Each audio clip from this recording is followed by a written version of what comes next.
আছে আমাৰ বিজয় সিং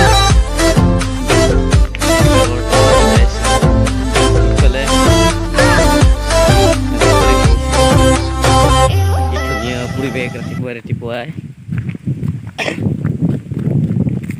খুব সুন্দৰ পৰিৱেশ। আমি বৰ্তমান গৈ